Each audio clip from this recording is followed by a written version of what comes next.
I thought by now they'd fall, but you have never failed me yet.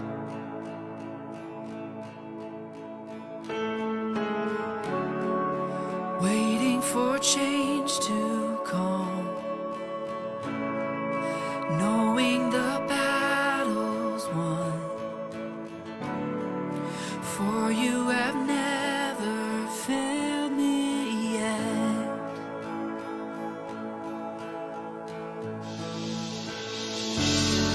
Your promise still stands, great is your faithfulness, your faithfulness. I'm still in your hands, this is my confidence, you never failed me yet.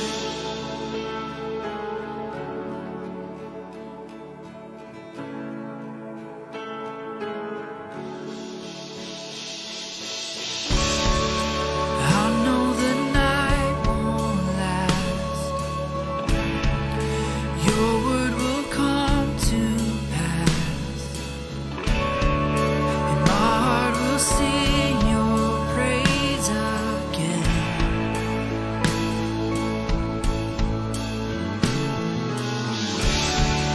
Jesus, you're still enough, keep me within your love. Oh, my heart will sing your praise again.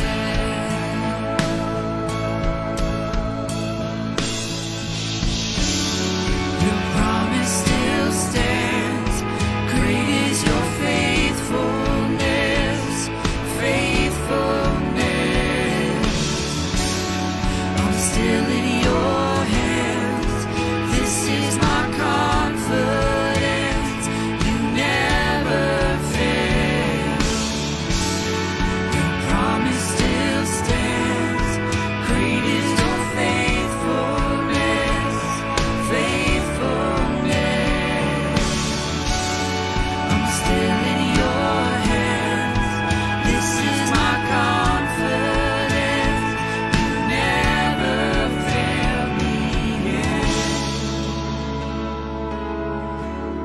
Never failed me yet. Oh,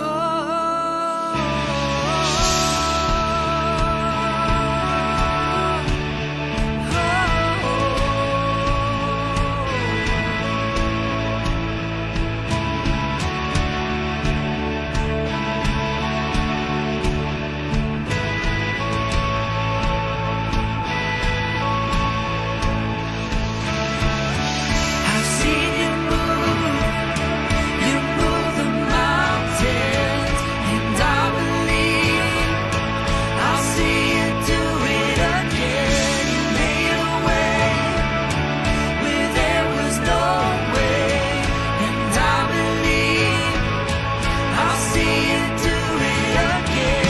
I've seen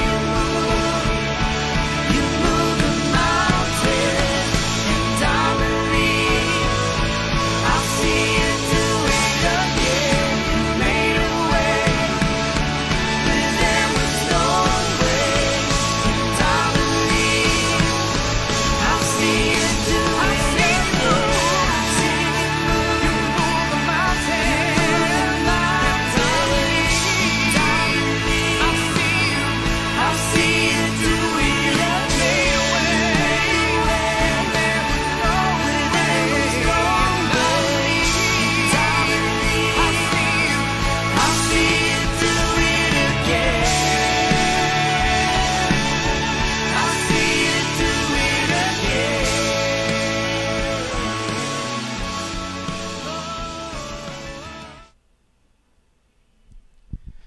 Olá pessoal, boa noite. Sejam todos muito bem-vindos ao nosso estudo. Hoje nós continuaremos nosso estudo, do livro de Lucas, capítulo 11, a partir do verso de número 29 a 36. Como de costume, eu vou passar alguns avisos rapidamente aqui, depois nós teremos o nosso momento de louvor e aí sim nós passaremos para o estudo dessa noite. Então, rapidamente aqui alguns avisos. Se eu conseguir passar aqui, Josué vai colocar a apresentação na frente, aí vamos lá. Então, o primeiro deles são os nossos horários, né?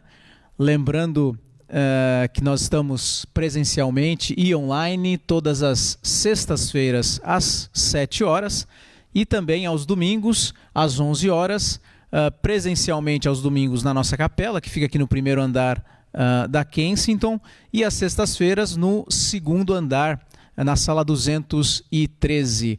Mais informações a respeito das nossas atividades podem ser encontradas nas nossas redes sociais, Facebook e também no Instagram.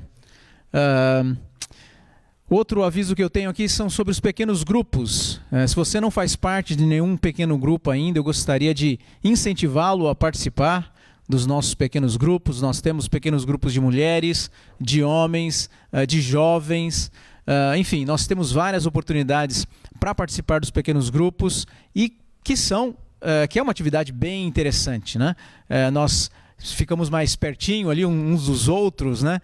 Mesmo que seja virtualmente, podemos trocar um pouquinho de experiência do que está acontecendo com a gente nessa pandemia e também termos a oportunidade de estudar um pouco a palavra de Deus nos nossos estudos bíblicos. Nós temos ali o nosso site, né, o site da Kensington, onde pode ser encontrado maiores informações sobre os pequenos grupos, tá certo? Mais um aviso aqui, se você tem um pedido de oração, quer colocar um pedido de oração para que a igreja esteja orando por esse pedido, nós temos um e-mail bcc@kensingtonchurch.org. Você mande o seu pedido ali. Na verdade, esse é o nosso e-mail oficial. Qualquer informação adicional que você queira da Brazilian Christian Church, você pode mandar a sua pergunta através desse e-mail.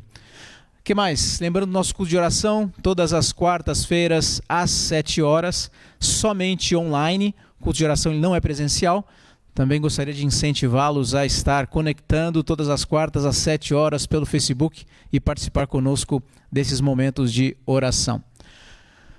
E eu acho que era isso que eu tinha de avisos. Vou chamar o grupo de louvor, então, para que venha até a frente e nos dirija, então, no louvor dessa noite. Boa noite a todos, a paz do Senhor. Estamos muito felizes de estarmos aqui nessa sexta-feira, louvando ao Senhor junto com vocês. Amém? Vindo aqui para aprender mais da palavra do Senhor. Vamos adorar a Deus conosco. Dizer que Ele é santo.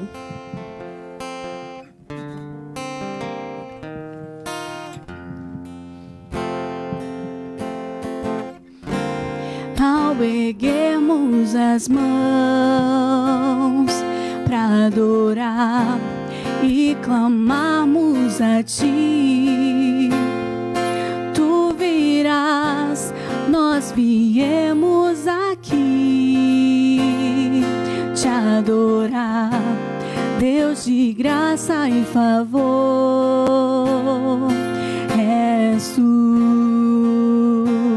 meu Senhor, digno és do meu louvor,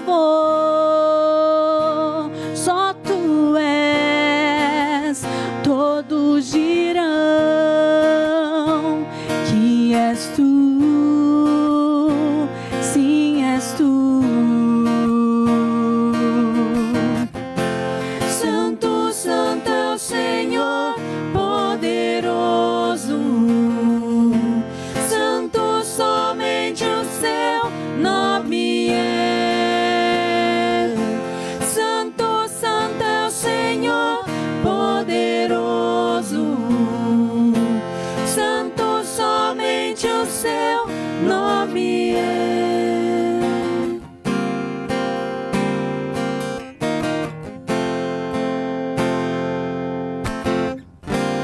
Ao erguermos as mãos para adorar e clamarmos a Ti, Tu virás, nós viemos aqui te adorar, de graça e favor.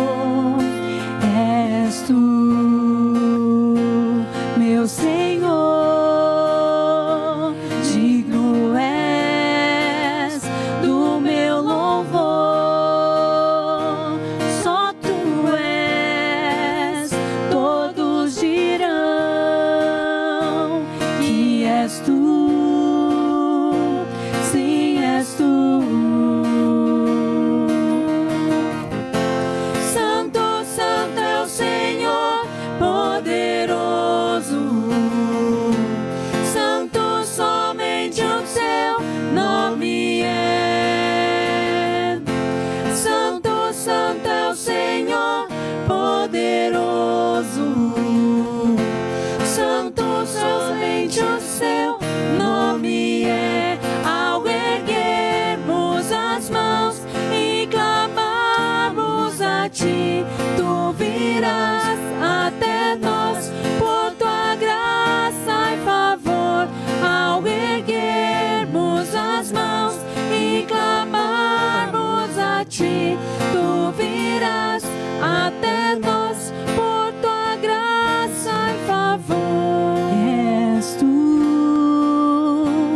meu Senhor, digno és do meu louvor. Só tu és, todos dirão que és tu, sim, és tu.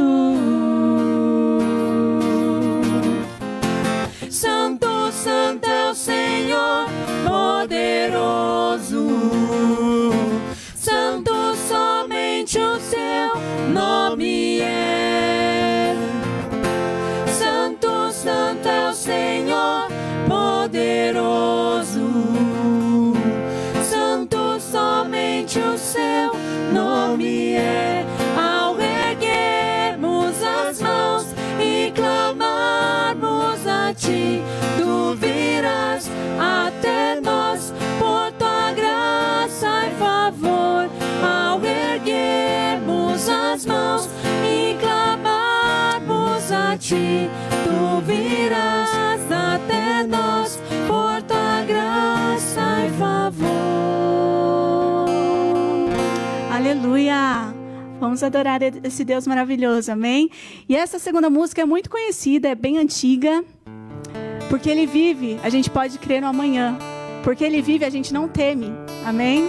Vamos adorar o Senhor com esse louvor.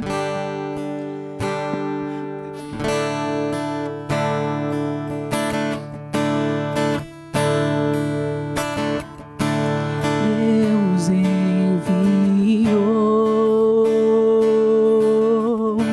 seu Filho amado pra perdoar, pra me salvar. Na cruz morreu por meus pecados, mas ressurgiu e vivo com o Pai está. Porque Ele vive, posso crer no amanhã. Porque Ele vive, temor não há.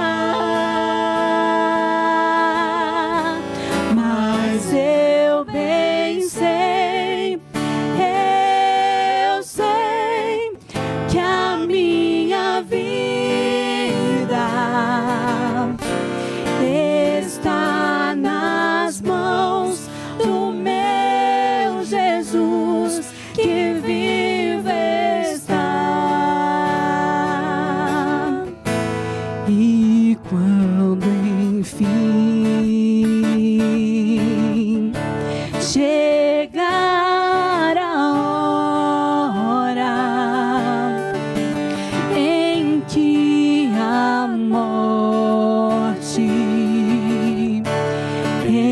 enfrentarei sem medo, então terei vitória. Irei à glória ao meu Jesus que vive está, porque Ele vive.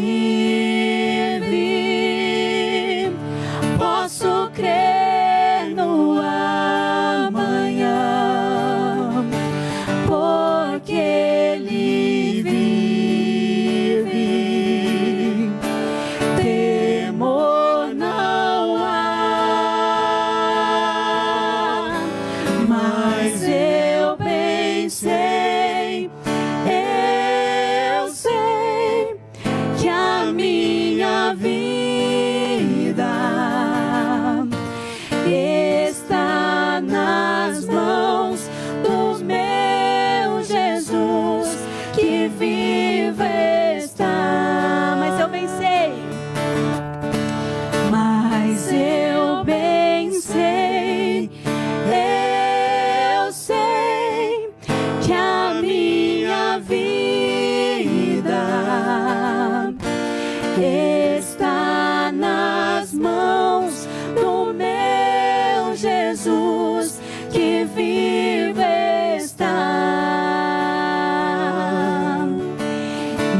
Está nas mãos do meu Jesus que vive está. Aleluia! Glória a Deus. E nesse último louvor, ele diz: eu entrego tudo a ti, Senhor. Amém? Que nós possamos entregar e verdadeiramente confiar no Senhor, mesmo nesse momento difícil e desafiador que a gente está vivendo. Amém?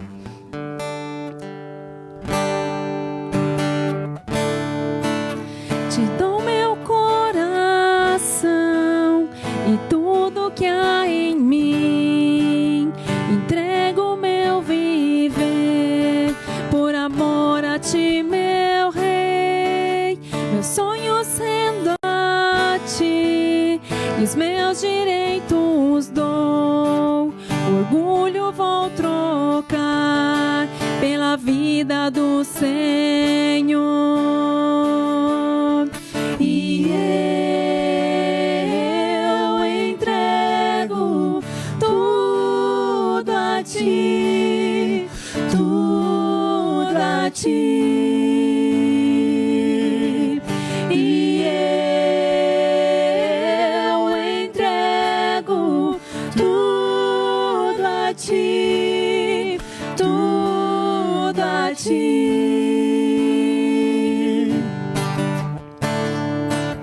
Eu canto essa canção de entrega a ti, Jesus.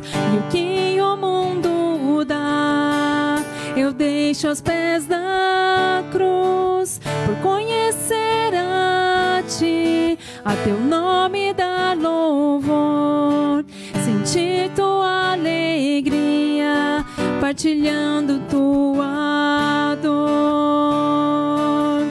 E eu entrego tudo a ti, tudo a ti. E eu entrego tudo a ti, tudo a ti. E eu entrego tudo a ti, tudo a ti.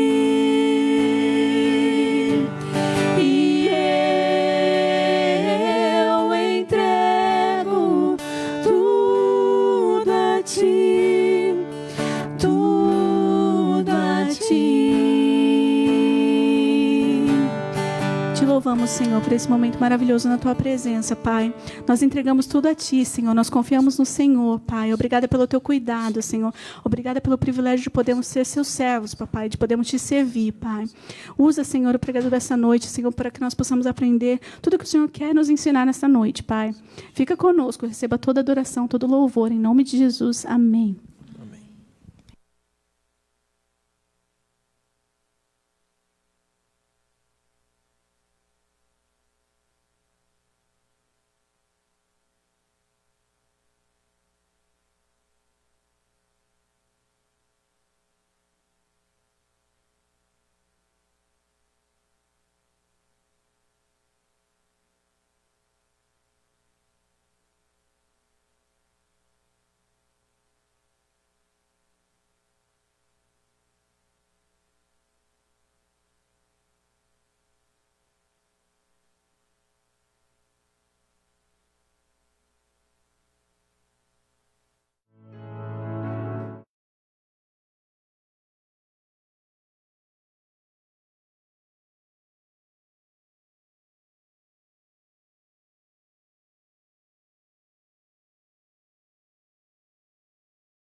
Boa noite, meus irmãos. Boa noite aos que nos escutam pela internet. Deus abençoe cada um de vocês desde já, sobretudo durante a ministração desta palavra. E lembro que Cláudio sempre diz que esse é um estudo participativo. Então, quem tiver sua pergunta, sua opinião, pode mandar a mensagem para ele, que ele nos ajuda aqui. Bem,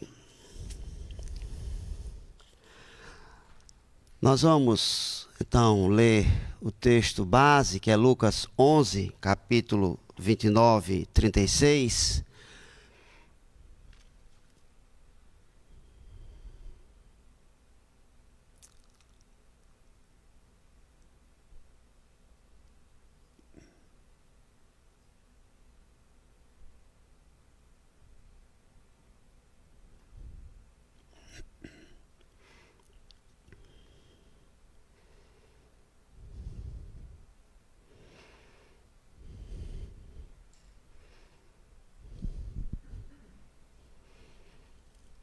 Muito bem.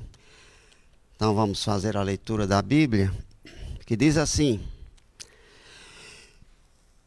aumentando a multidão, Jesus começou a dizer: esta é uma geração perversa. Ela pede um sinal miraculoso, mas nenhum sinal lhe será dado, exceto o sinal de Jonas.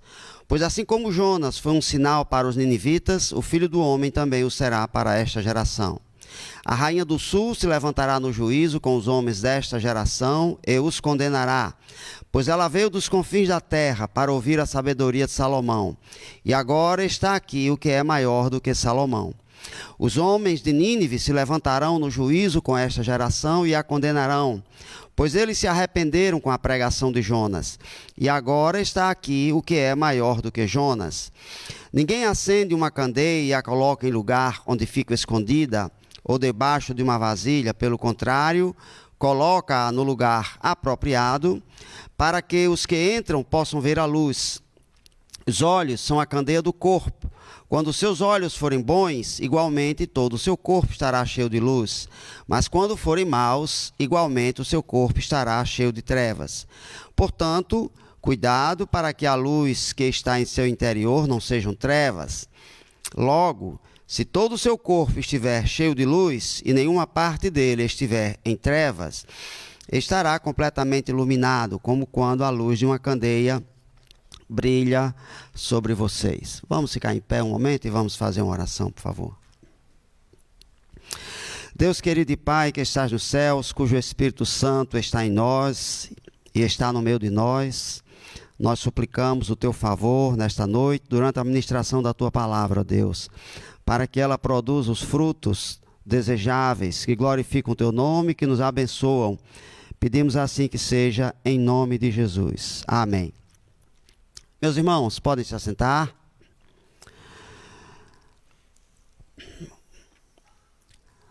O que esse texto nos ensina?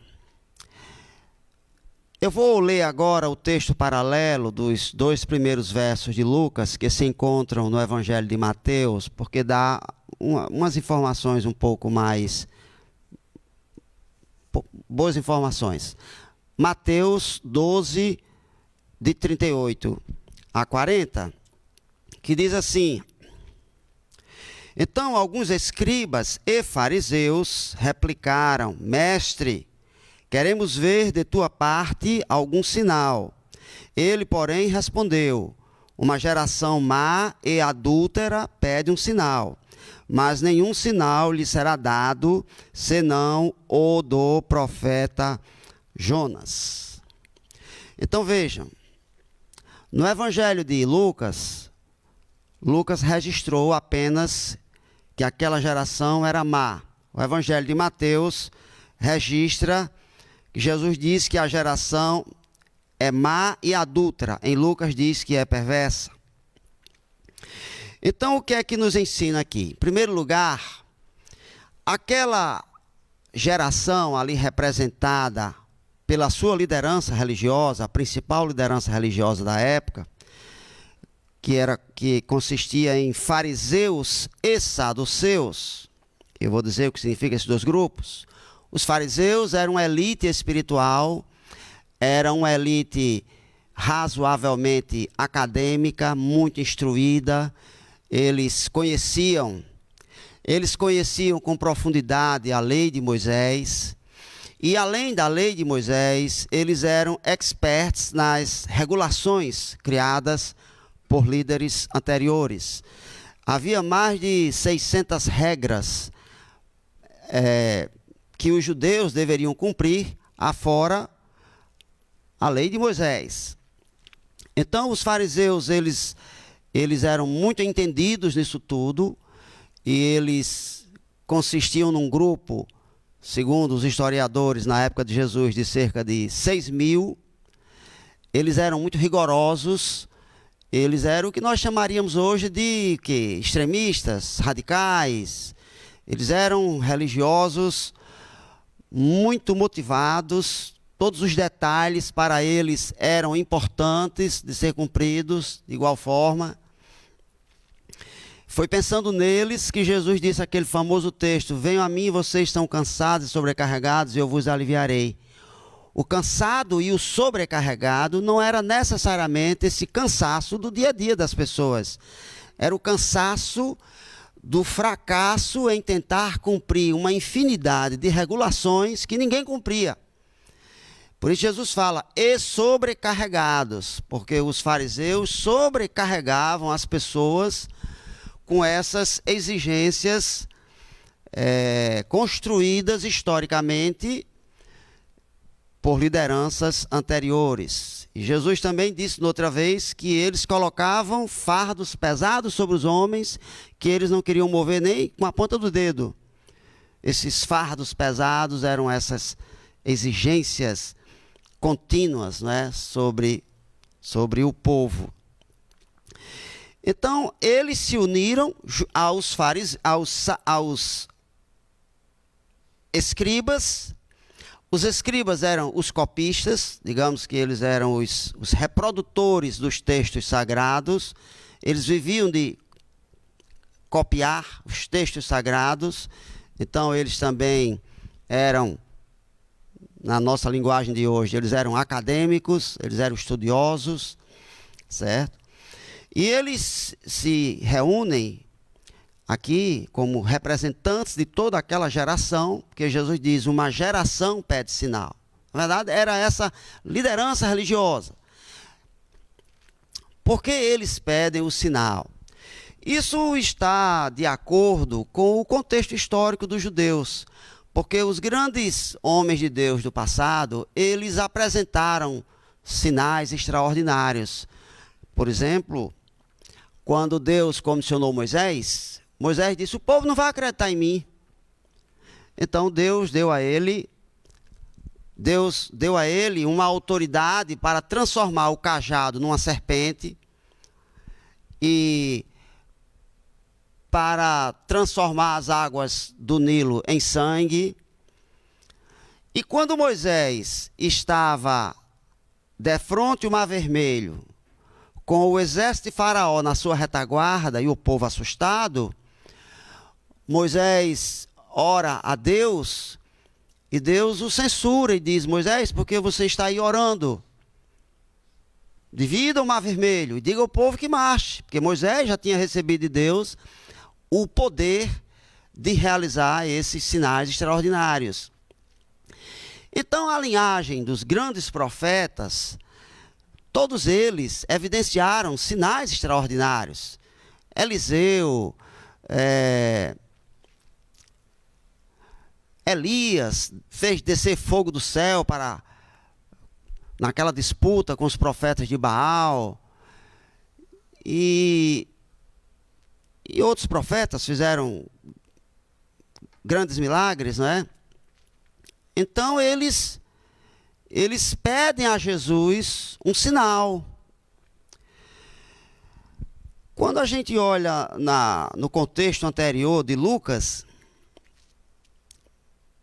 no verso 14 em diante do mesmo capítulo, capítulo 11, eu vou ler aqui rapidamente, diz assim, de outra feita estava Jesus expelindo um demônio que era mudo, e aconteceu que ao sair o demônio, o mudo passou a falar, e as multidões se admiravam. Mas alguns dentre eles diziam, ora, ele expele os demônios pelo poder de Beelzebu, o maioral dos demônios. E outros, tentando-o, pediam dele um sinal do céu. Além de que outras pessoas pediam a Jesus um sinal do céu, no Evangelho de Mateus mostra que especificamente fariseus e escribas, eles pediram a Jesus um sinal. Este sinal era para provar que Jesus de fato era o Messias como ele alegava ser. Não é de todo estranho, não é? A gente não deve seguir pessoas assim, tão, como é que eu diria? A gente precisa examinar, não é?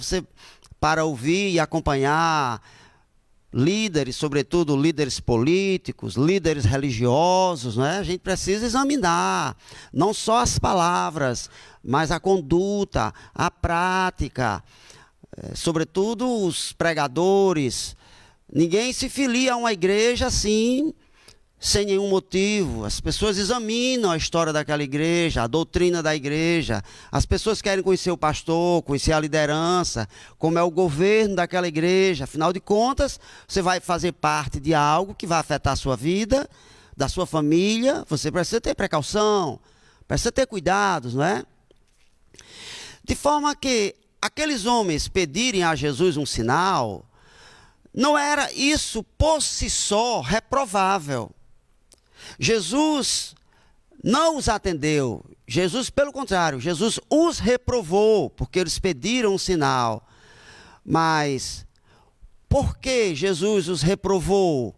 Simplesmente porque eles pediram um sinal? Vamos lembrar que o próprio João Batista enviou emissários para se encontrar com Jesus e perguntar a Jesus: és tu que devia vir ou devemos esperar outro? João Batista, na prisão, estava querendo ter uma certeza. É ele mesmo? Com base em que nós vamos acreditar? Afinal de contas, muitos outros líderes, sobretudo décadas antes do ministério de Jesus, se arvoraram ser alguma coisa e que não era verdade, né? E assim como nos dias de hoje, a gente está acostumado com escândalos envolvendo igrejas e líderes religiosos, em todo tempo sempre foi assim. Todas as religiões, em todas as épocas. E era assim também no tempo de Jesus. Devo lembrar também que Nicodemos, por exemplo, ele foi conversar com Jesus à noite. Por quê? Porque ele queria, ele estava achando muito interessante o fenômeno de Jesus, mas ele queria conhecer com mais cautela, com mais cuidado, quem de fato era Jesus. Aí ele foi lá conversar com Jesus. Então esses homens aqui simplesmente pedem um sinal. Então por que Jesus se recusa a atendê-los? O próprio texto anterior que eu li diz a razão.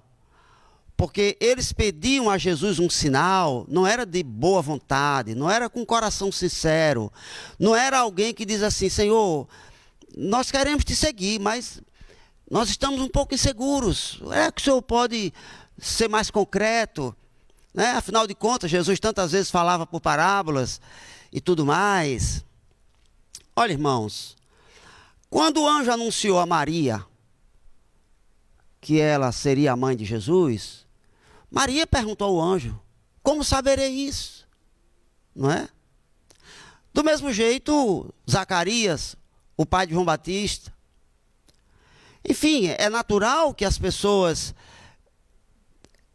na religião, sobretudo, né, as pessoas queiram, antes de tomar a decisão, um pouco mais de garantia.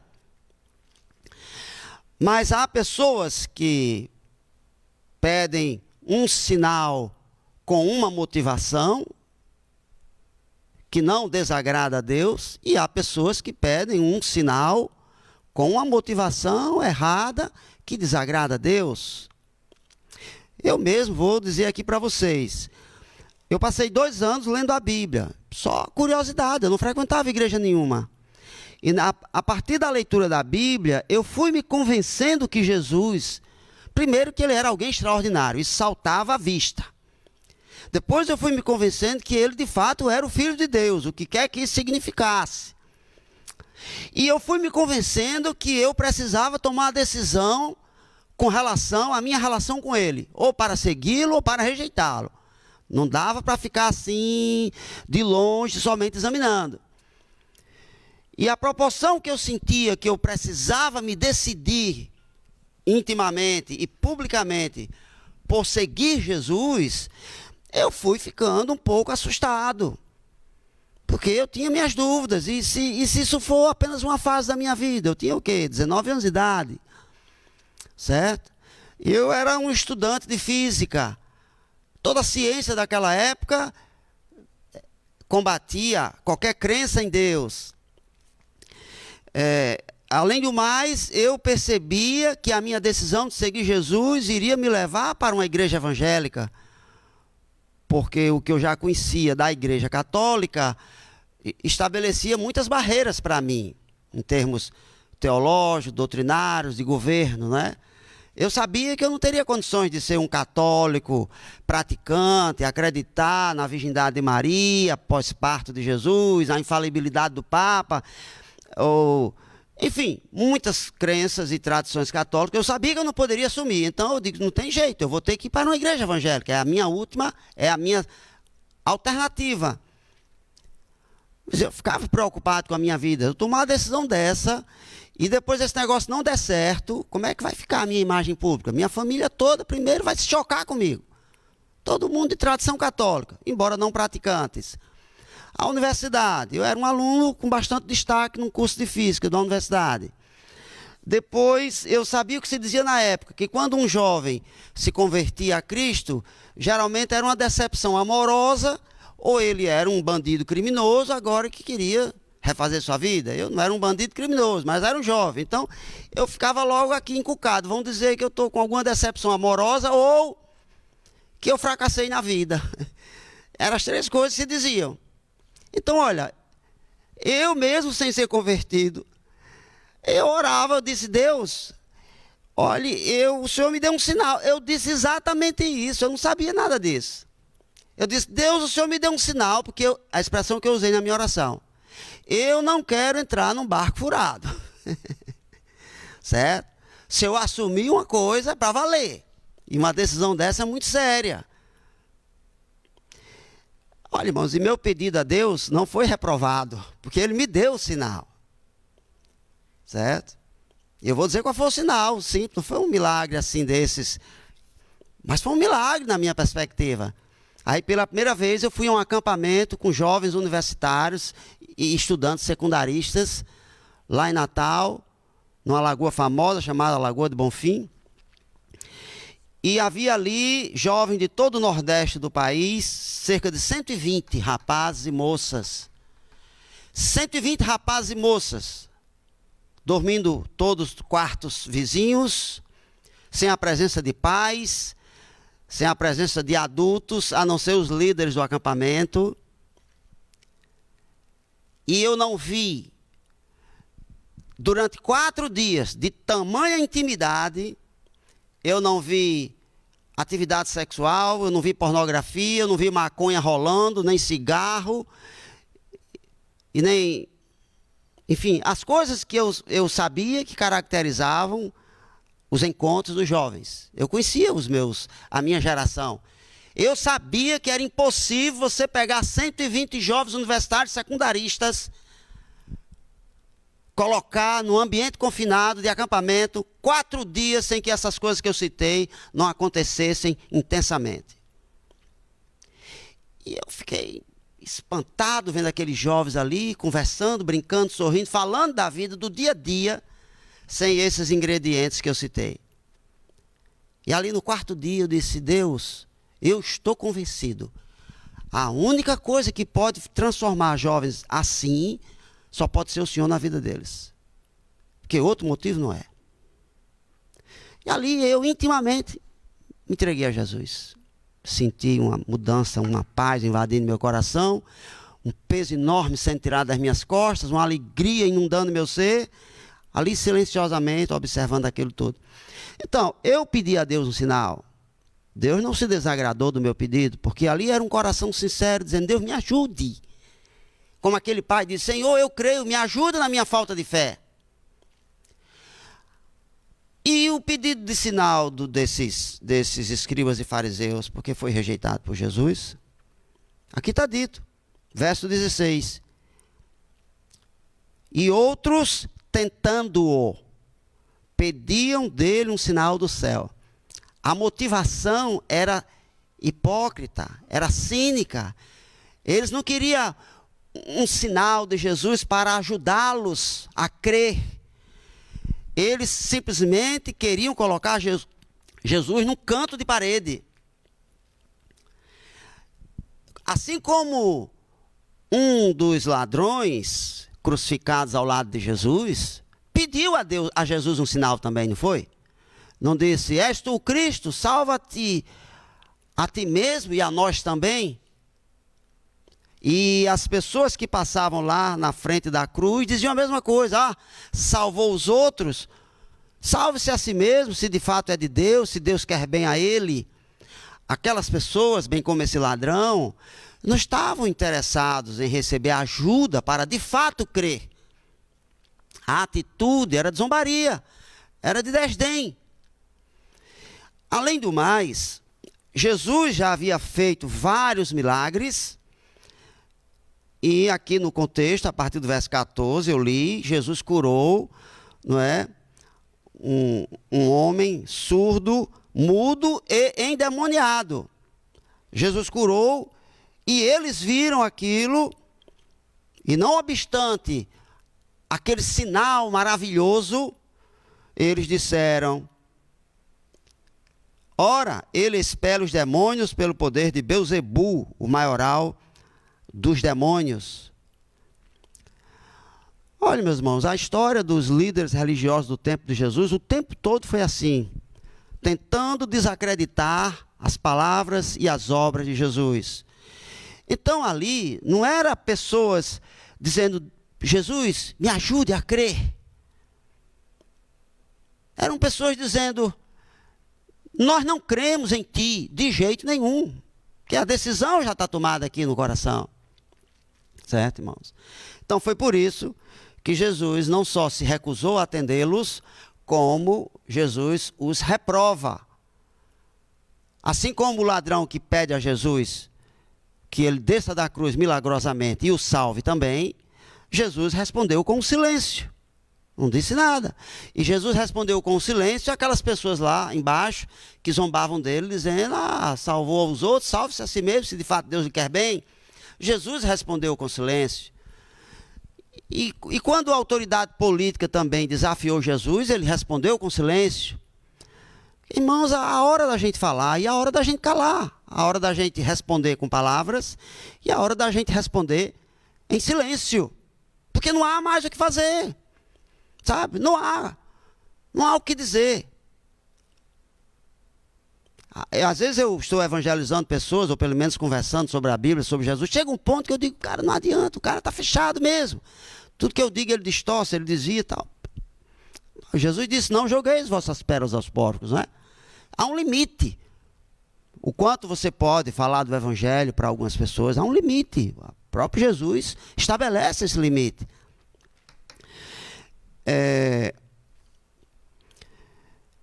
Já Maria, quando pediu ao anjo um sinal, o anjo respondeu graciosamente, não teve nenhum problema, não é? Quando Moisés pediu a Deus: de que forma eu vou convencer o povo que o Senhor me enviou? O povo nem sabe quem é o Senhor. Deus disse: eu sou o que sou, mas o povo não vai acreditar. Olha aqui, toma o seu cajado, joga no chão, pegue de volta, põe a mão no peito, tire e tal. Olha, eu estou lhe dando autoridade. Deus não se recusou a ajudar Moisés. Entende, irmãos? Muito bem, irmãos. Agora vamos fazer uma aplicação. Eu não sei aqui na igreja nos Estados Unidos como é, mas no Brasil, só o que tem agora são os pregadores de sinais.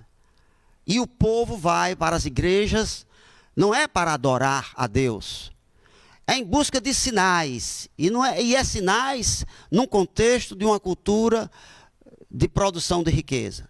Todo mundo está à procura de vida boa, de conforto material, e querem ouvir mensagens que digam respeito a esse estilo de vida tão somente.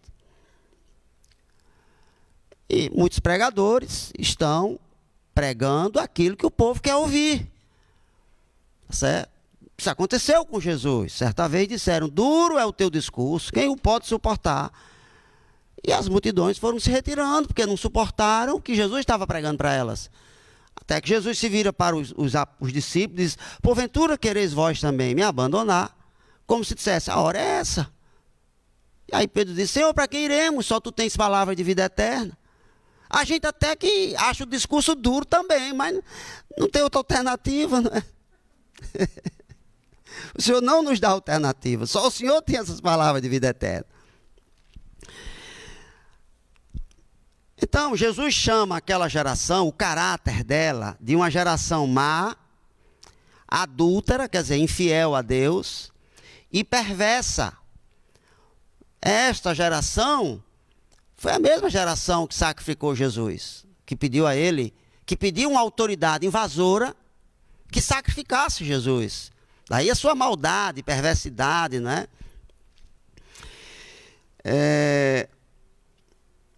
Então, meus irmãos, a gente, olha, tudo que Deus tinha de revelar para nós, Ele já revelou.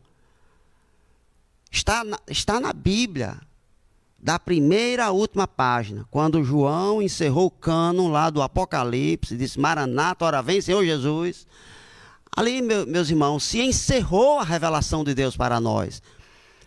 Pastor, e o que é que nos cabe agora? interpretá-la e aplicá-la à nossa vida. Tem coisas peculiares na vida de cada um, tá certo?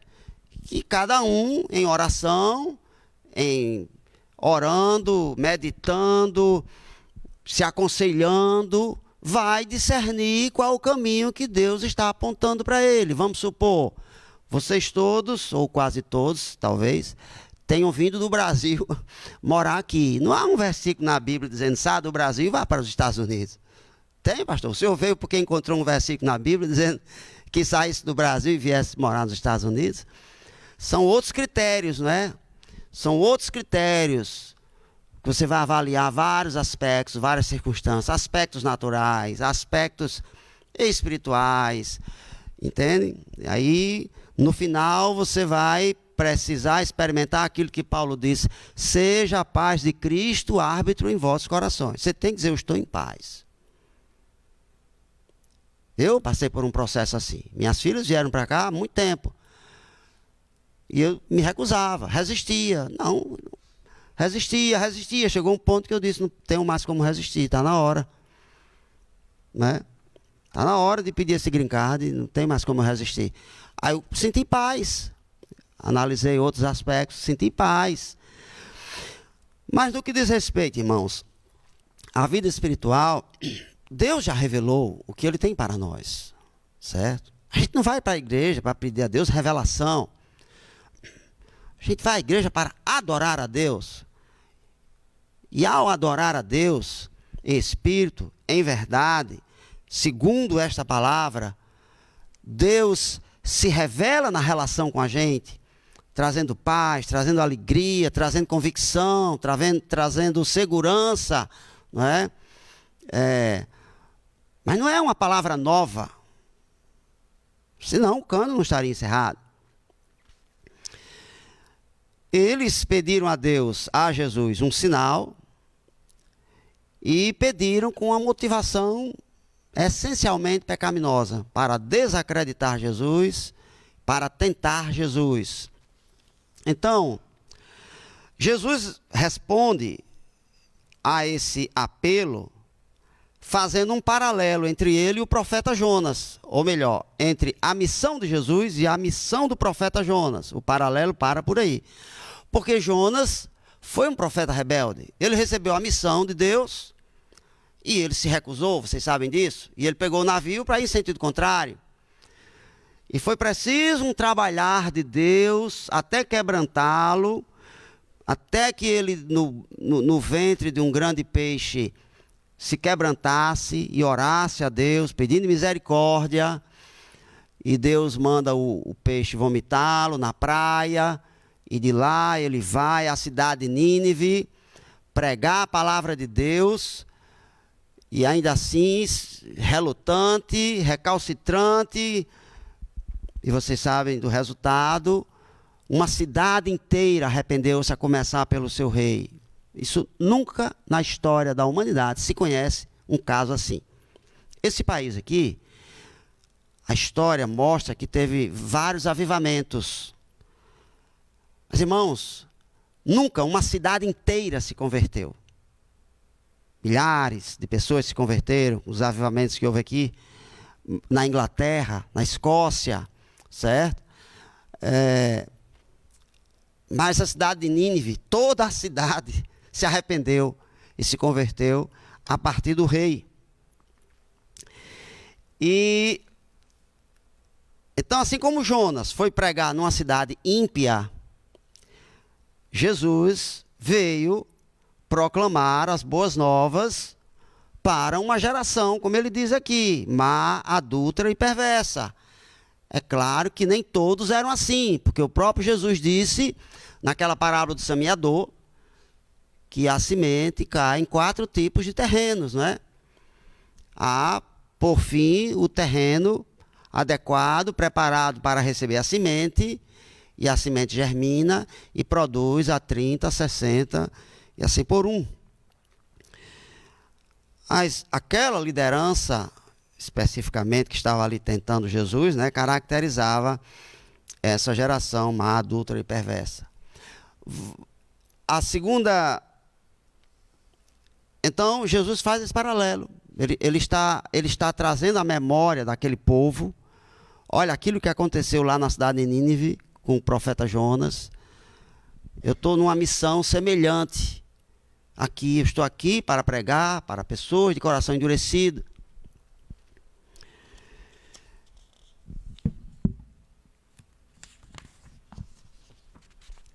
Vamos, então, seguir em frente. Como eu disse, Jonas foi recalcitrante, né? Claro, ele foi trabalhado por Deus. Jesus foi voluntário. Desde a eternidade, Jesus foi voluntário. Ele e o Pai são um. A vontade do Pai era enviar o Filho, e a vontade do Filho era ser enviado pelo Pai. E Jesus disse lá em João: sou o bom pastor dá a vida por suas ovelhas. A minha vida ninguém a tira de mim, eu voluntariamente a dou.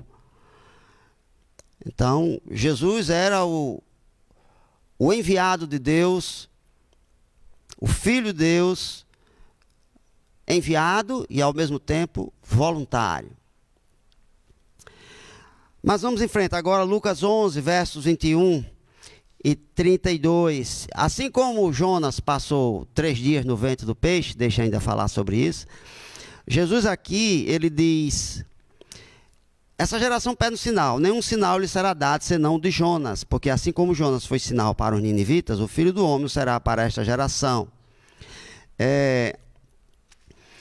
Jonas passou 3 dias no ventre de um peixe. Jesus, sobretudo no Evangelho de Mateus, isso é mais claro, onde ele diz aqui: porque assim como esteve Jonas 3 dias e 3 noites no ventre do grande peixe, assim o Filho do Homem estará 3 dias e 3 noites no coração da terra. Os judeus entendiam o que Jesus estava falando. Jesus iria morrer e passaria 3 dias sepultado. No 3º dia ele ressuscitaria. Ele estava aqui falando da sua morte e da sua ressurreição. Vamos para o próximo bloco aí, né? Lucas 11. Então, versos 31 e 32 de Lucas.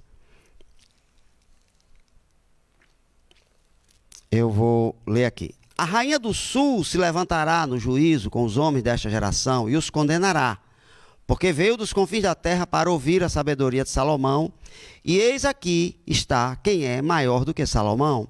Ninivitas se levantarão no juízo com esta geração e a condenarão, porque se arrependeram com a pregação de Jonas, e eis aqui está quem é maior do que Jonas. Vejam, é o próprio Jesus Cristo que está dizendo que os ninivitas, a cidade, os adultos, eles se arrependeram.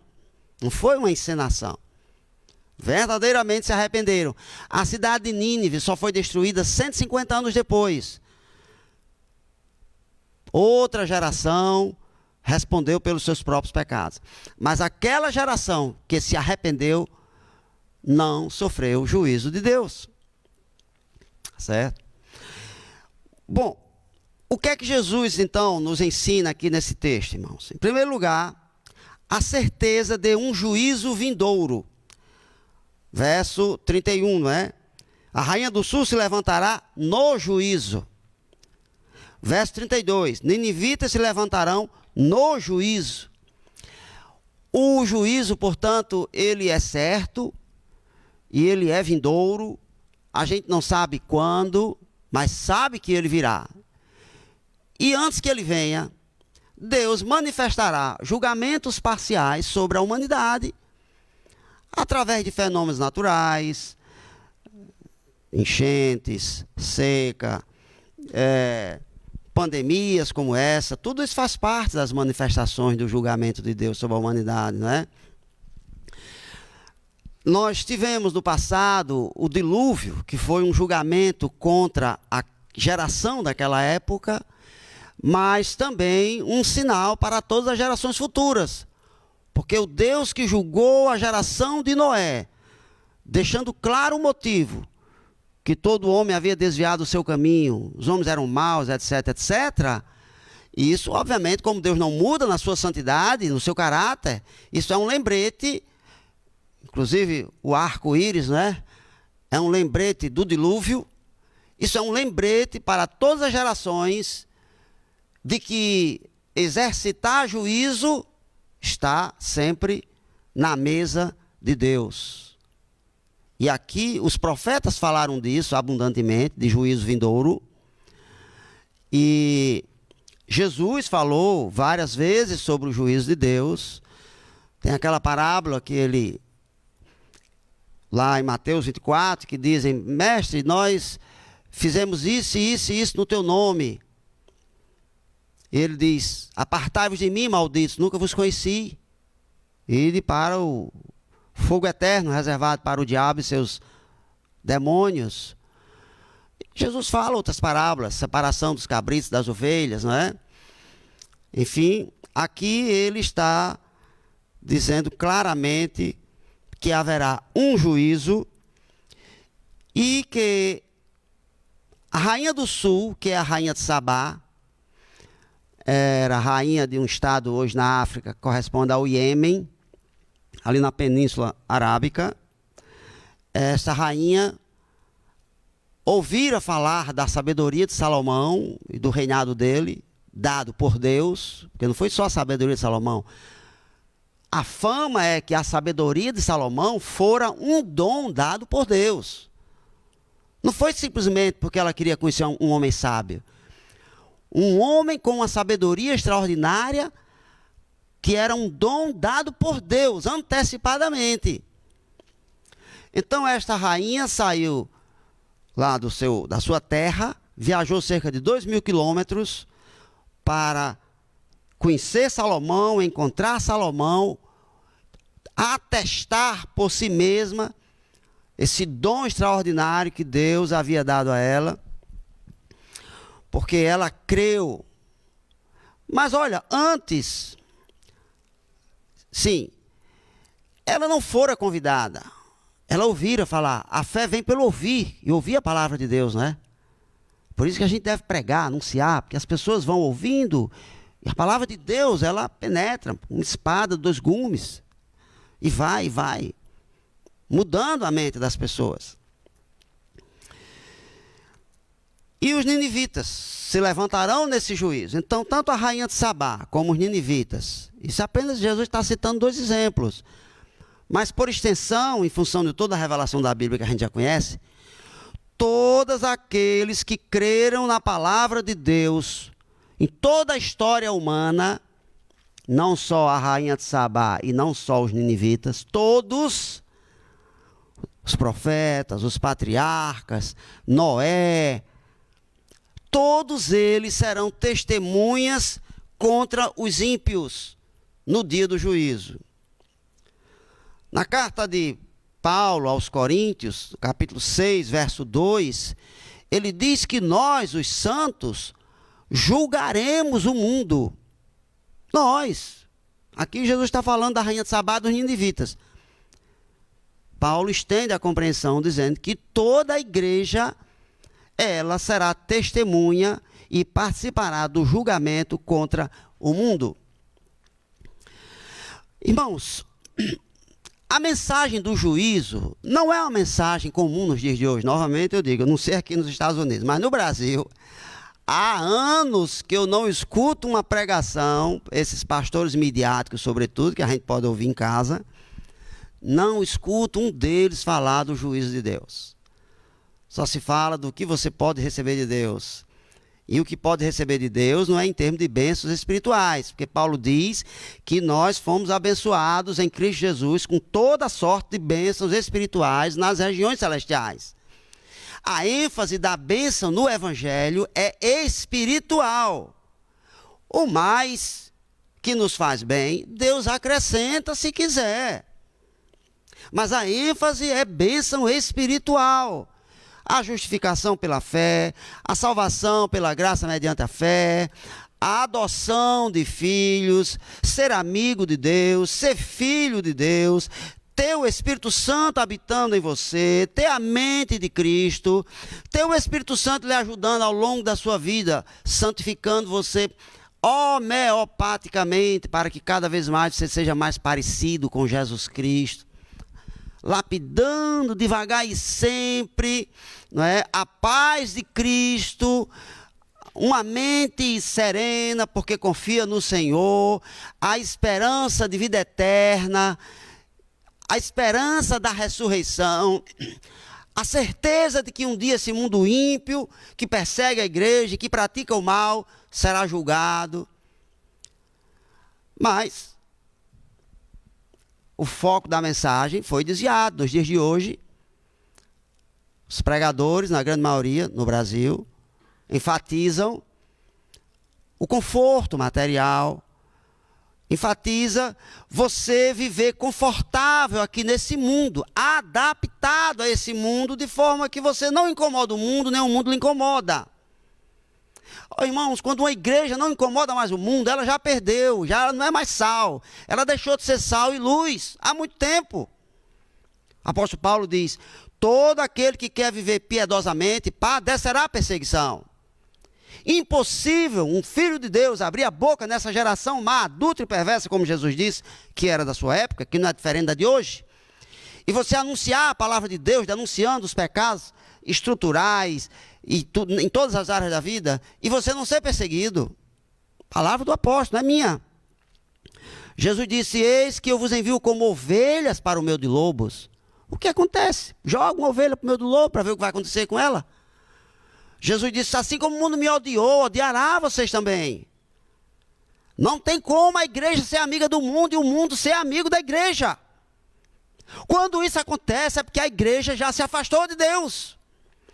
Mas é só o que os pregadores no Brasil andam ensinando o povo. Seja amigo do mundo e o mundo é amigo de vocês. Então a gente vê no Brasil líderes religiosos serem convidados a um congresso para receber uma medalha dos congressistas, todos enrolados em denúncias de crime. Como é que pode isso? É claro que tem alguma coisa errada aí, né? Então Jesus fala desse juízo, e falou várias vezes do juízo, e a igreja tem se calado há muito tempo sobre o juízo, porque é uma mensagem politicamente incorreta. A receber na sua igreja pessoas de nível superior, doutores, advogados, políticos, administradores, etc, etc, milionários, e dizer: se você não se arrepender, você sofrerá o juízo de Deus, que vai ser assim, assim, assim. A pessoa vira as costas e diz: eu vou ficar num lugar desse. Tem um outro ali dizendo que se eu frequentar a igreja dele, eu vou prosperar materialmente. Vai para lá. Noé passou 100 anos pregando sobre o juízo de Deus, construindo uma arca, silenciosamente. Toda a geração dele perguntando: o que é que você está fazendo? Aí ele contava a história.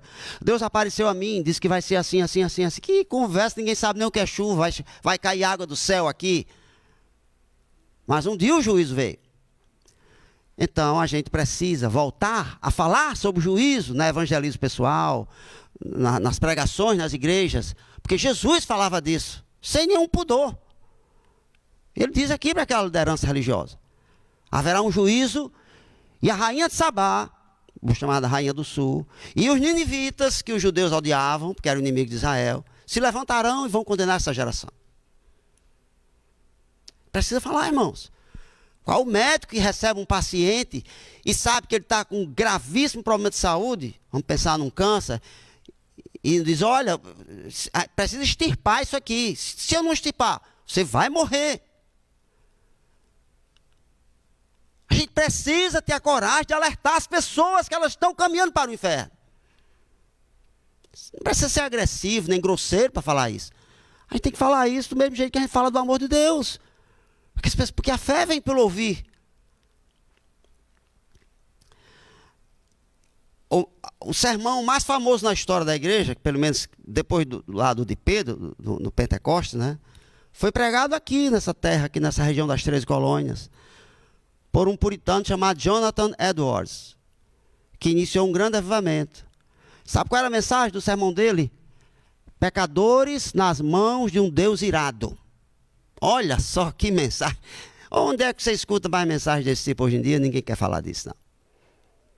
O amor de Deus, o amor de Deus, o amor de Deus. Mas o Deus que ama é o Deus que julga também. É o mesmo Deus. Certo?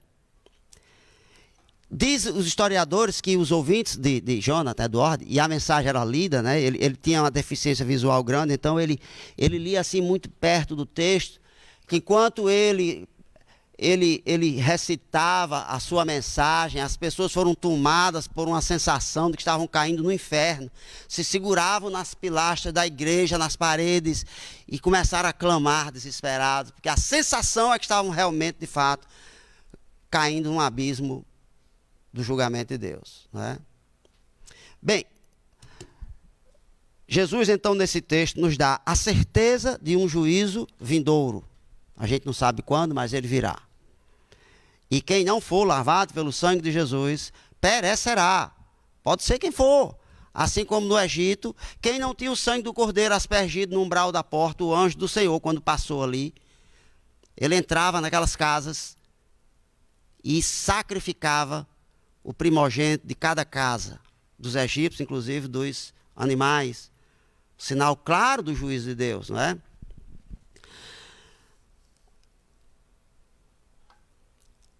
Por que, irmãos? Por que a rainha de Sabá e por que os ninivitas se levantarão no juízo para testemunhar contra aquela geração de Jesus, que será a nossa também, a mesma coisa? Porque os ninivitas ouviram um profeta enviado por Deus, inclusive um profeta rebelde. Ouviram e creram, porque a mensagem era de Deus, não era do profeta. Creram, arrependidos. E demonstraram isso com sinais claros. Pano de saco e cinza na cabeça. A começar do rei. E segundo, a rainha de Sabá empreendeu essa viagem longa de 2.000 quilômetros, sem nenhuma segurança, sujeita a todo tipo de acidente nessa viagem, para testificar por si mesma o dom que Deus havia dado a Salomão. No nascimento de Jesus, os magos, lá vindos do Oriente, eles também empreenderam uma longa viagem, perigosa, muito perigosa, claro, como toda viagem naquele tempo, seguindo uma estrela, um sinal no céu. Somente aqueles homens distantes reconheceram o sinal no céu como um sinal de Deus de que o Messias estava nascendo. Eles não conheciam a terra de Jerusalém. Foram obedientes àquele sinal. Foram à procura de Jesus. Para conhecer o recém-nascido, o rei dos judeus. Olha que coisa impressionante. A longa viagem deles naquela época, sem saber, sem conhecer Jerusalém, sem conhecer nada da cultura judaica, mas eles conheciam a palavra. A lei de Moisés. Eram estudiosos. E foram atrás para conferir. E nós podemos citar vários outros exemplos, tá certo? Então vejam, os ninivitas e a rainha de Sabá, eles creram na mensagem do profeta e ela creu em Deus porque viu a sabedoria de Salomão, que era inigualável. Ela disse, isso é divino. Como eu, né? Quando eu vi aqueles 120 jovens reunidos daquele jeito, por 4 dias, num lugar confinado, eu disse, isso é de Deus, não tem como ser diferente. Minha geração não faz isso. Não se reúne assim. Jovens, rapazes e moças, tudo liberado. 4 dias num ambiente fechado, num ambiente de lago, de praia. Meu Deus do céu, eu sei o que é que rolaria. Todo mundo sabe. Então, eles creram. Então, Jesus disse, eu sou maior do que Salomão, eu sou maior do que Jonas, e eu tenho falado e vocês não têm crido. Pelo contrário, tem blasfemado contra o Espírito Santo, porque diz que o que eu estou fazendo é pelo poder de Beelzebu. E aí Jesus fala aquilo, uma casa dividida não sobrevive, etc e tal. Tá certo?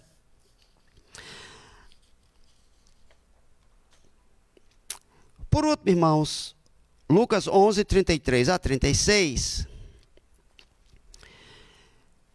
que diz, ninguém depois de acender uma candeia a põe em lugar escondido, nem debaixo do alqueire, mas no velador, a fim de que os que entram vejam a luz. O velador era uma saliência colocada na parede, né?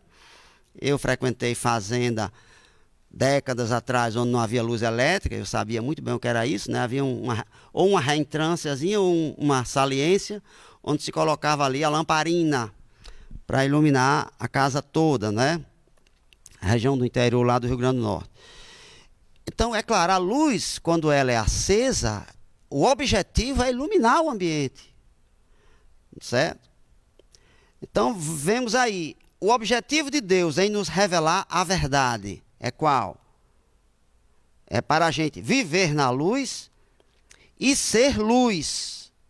A gente não só vive na luz porque a gente consegue discernir na infinidade de escolhas que você pode fazer na vida. A gente não só pode discernir as escolhas que Deus claramente reprova,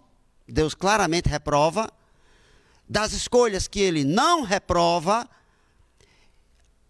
mas além de você ter também muitas possibilidades de escolha diante de Deus que Ele não reprova, mas não basta isso. A gente não decide na vida jogando cara ou coroa, não é? Você quer ter uma segurança de que Deus está lhe conduzindo naquela direção.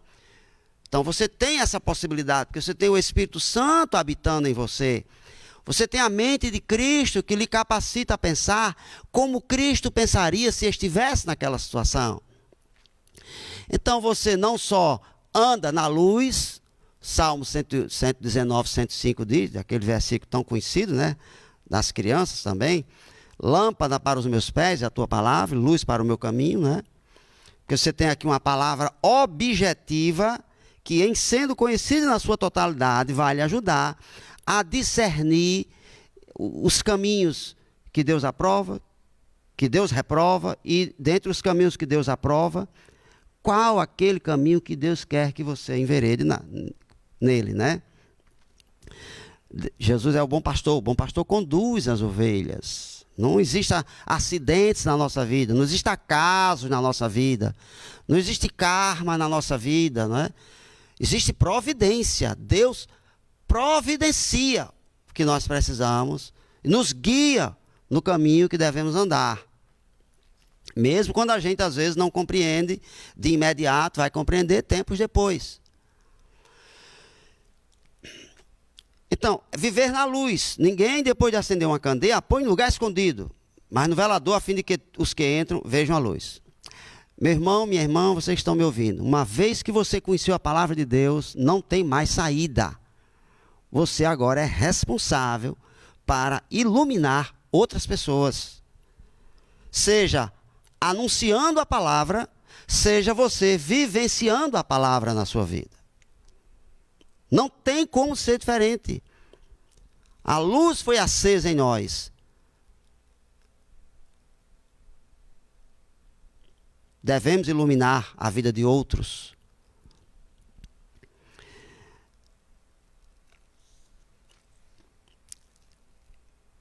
Então, nós somos testemunhas. Jesus falou disso outras vezes, com outras palavras, né? O apóstolo Paulo falou disso. Prega a palavra, insta, quer seja oportuno, quer não. No verso 34 a 36, ele fala das consequências em você aceitar ou recusar a palavra de Deus, não é? Então, verso 34, são os teus olhos a lâmpada do teu corpo. Se os teus olhos forem bons, todo o teu corpo será luminoso, mas se forem maus, o teu corpo ficará em trevas. Isso aqui significa o seguinte: assim como a luz capacita você a enxergar com clareza, para você se locomover, do mesmo jeito, a luz de Deus que é acesa em nós, é como o dom natural que nós temos de enxergar com clareza o nosso meio ambiente. Por quê? Porque você enxerga, não é? Seus olhos são capazes de enxergar desde que haja luz. Se apagar a luz, você tateia no escuro. Não tem jeito, né? Então, essa ilustração significa isso. Uma vez que a palavra de Deus acende em nós, Deus nos revela a sua palavra, é como se Ele nos devolvesse a vista, os olhos espirituais. E você pode enxergar com clareza, você pode entender com clareza os caminhos da vida, com uma lucidez, uma clareza que o ímpio, ele não consegue enxergar. Pega um adolescente criado na igreja, que ele consegue fazer escolhas mais sábias do que homens adultos distantes de Deus, certo? Pelo menos em algumas coisas, né? Nas coisas espirituais, é claro, não na experiência de vida. Porque ele foi ensinado.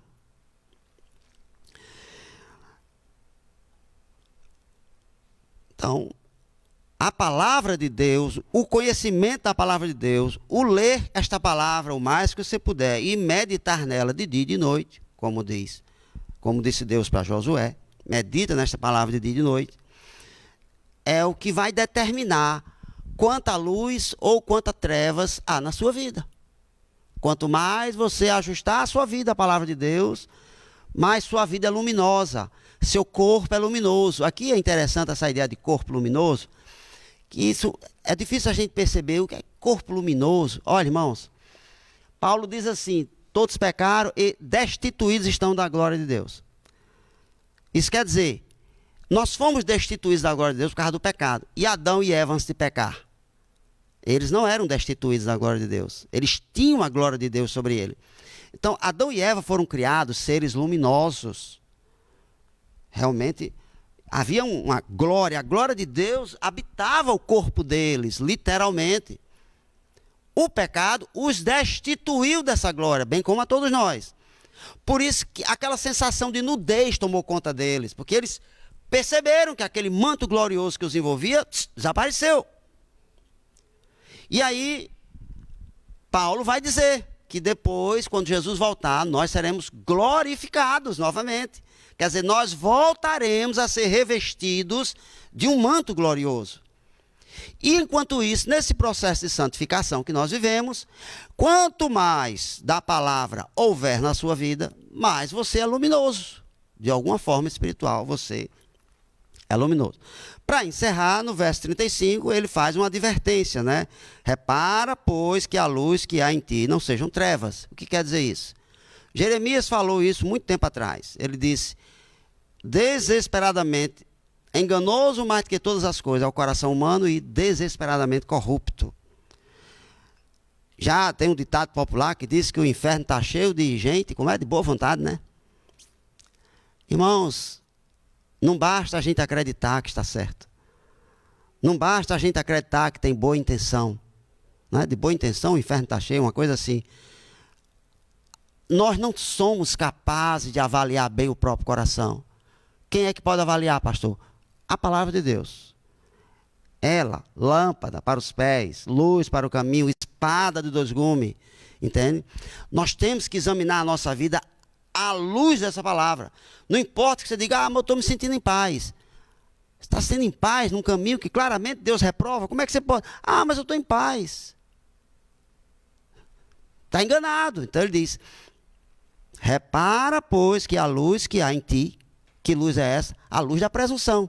Você acredita que está na luz, mas se está distante da palavra, isso é um engano do coração. Você está em trevas. Certo? Então Jesus nos deixa essa advertência. Veja, primeiro temos que cuidar de nós mesmos, examinando a própria vida, o próprio coração, à luz da palavra de Deus. Aí a gente vive na luz, e ao viver na luz, a gente ilumina outras pessoas pelo nosso estilo de vida e porque nós vamos comunicar para elas também as boas novas que o Senhor um dia comunicou para nós. Meu irmão, minha irmã, Deus acendeu uma luz em você. Olhe, não existe nada nesse mundo que se equipare a isso. Não existe dinheiro, emprego, patrimônio, saúde, amigos, posição social, sabedoria, conhecimento acadêmico. Não existe nada nesta vida que possa se equiparar com o tesouro que Deus plantou em nós quando se revelou a nós, através da sua palavra, através do Espírito Santo, através de Jesus Cristo. É isso, principalmente isso, que deve encher o nosso coração de gratidão, de alegria, buscar a Deus todo dia por essas coisas, como diz lá, entrega o teu caminho ao Senhor, confia nele e o mais Ele fará. Qual é a sua prioridade de vida? Qual é a sua prioridade no dia a dia? Se você disser, pastor, minha grande luta é arranjar dinheiro, tem alguma coisa errada, irmão, porque a grande luta do ser humano é contra o pecado. A minha grande luta é o pecado que habita em mim. O mais é detalhe. Sabe? Essa natureza pecaminosa da qual eu não consigo me livrar, nunca, jamais, até Jesus voltar e me transformar. É a minha grande, contínua luta. E era a luta do apóstolo Paulo, viu? Eu não sou uma exceção, não. Ele disse, o mal que eu quero, o mal que eu não quero, eu pratico. E o bem que eu desejo, eu não pratico. Aí, miserável homem que sou, quem me livrará do corpo de morte? Essa luta, essa é a verdadeira luta do cristão. Viver de acordo com esta palavra. E o mais, ele fará. Jesus disse, não andeis ansiosos na vida por coisa alguma. Quanto ao que haver de comer, beber, vestir, não é? Buscai, em primeiro lugar, o seu reino e a sua justiça.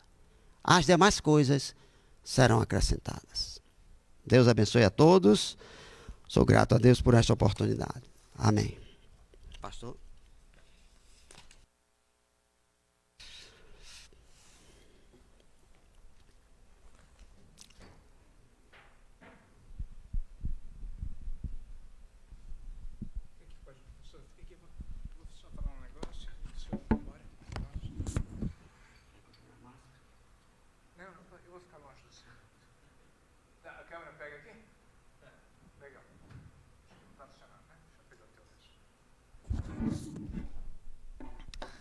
Que palavra maravilhosa, né?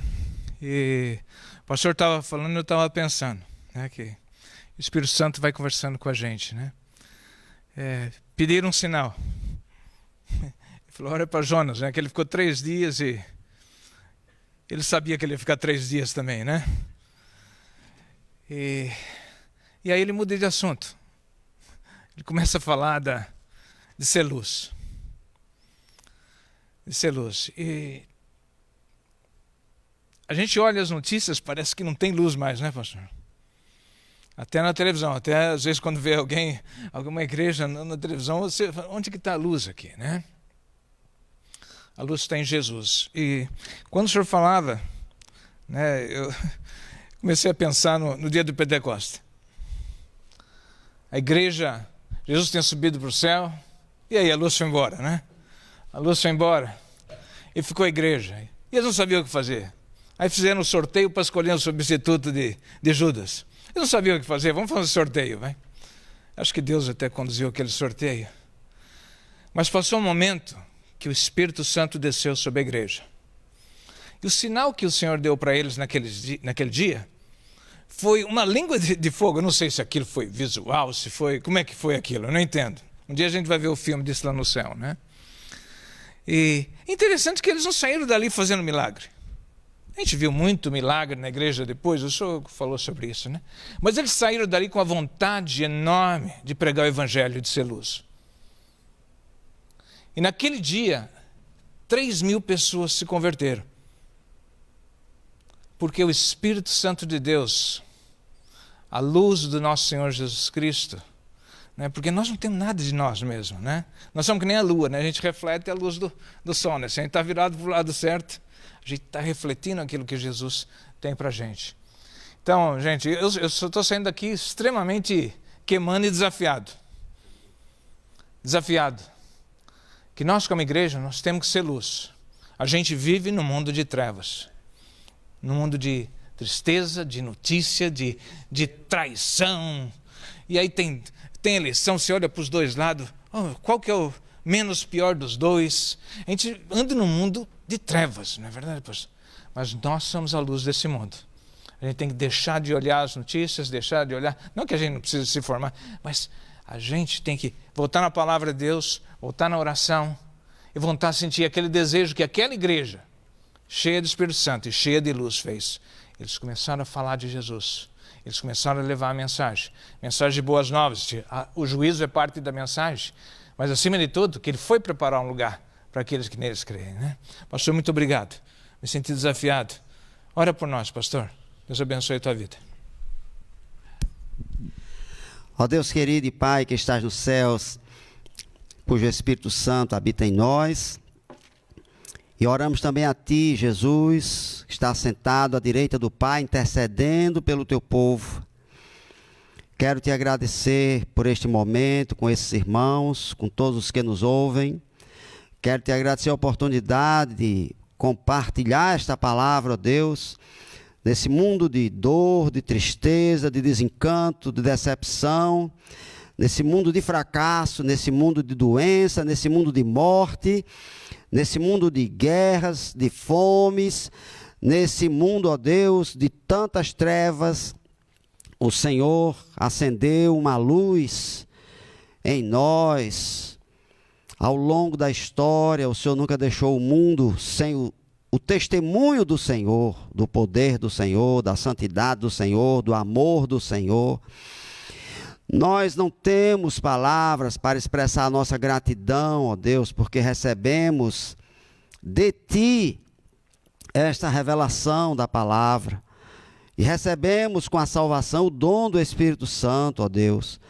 Muito obrigado, Senhor, mas lembramos que esse privilégio não é para a nossa própria glória, mas para o serviço. Somos responsabilizados pelo Senhor para compartilhar com outros essas boas novas, por palavras e por ações, ó Deus.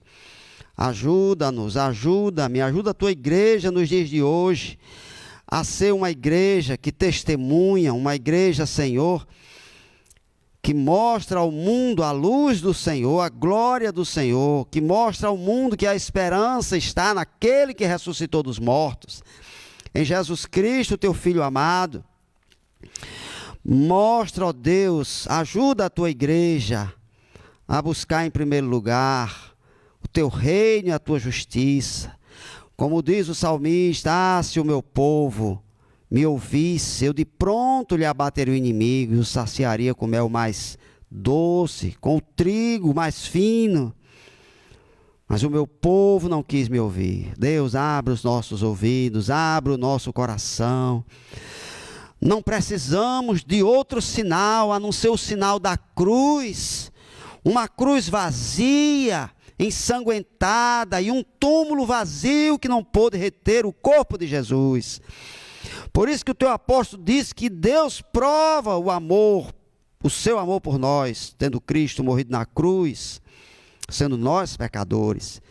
Este é o único sinal que importa. O amor do Senhor provado por nós, na cruz do Calvário por Jesus.